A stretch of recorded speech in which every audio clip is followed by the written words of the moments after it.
来看美国一个29岁少年人提摩曼，和叙利亚阿塞德政府关7个月，最近互放出来，伊讲家内底有水有食物，也毋过拢会听到有人轰拍的声。美国政府嘛继续在找人哦，望讲会当来找到伫叙利亚失踪12档的美国记者泰斯。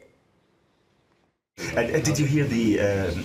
voices of torture for Syrians in the prisons? Yes, I could hear the interrogations and the beatings.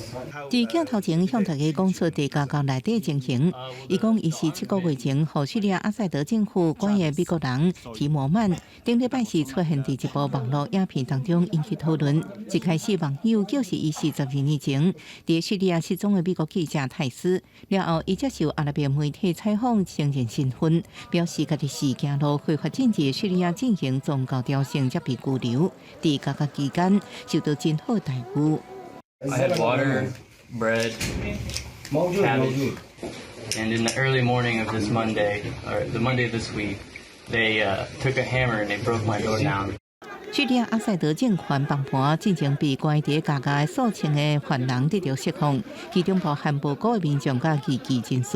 这伫叙利亚首都大马士革郊区小镇的警卫队成员，拜四透早伫路边发现烫车卡的提摩曼，就将伊带回去治疗，了后将人移交给新政府。 أموره الحمد لله كانت جيدة الصحية طلب طعام أكل جبنا له النوع اللي طلبه يعني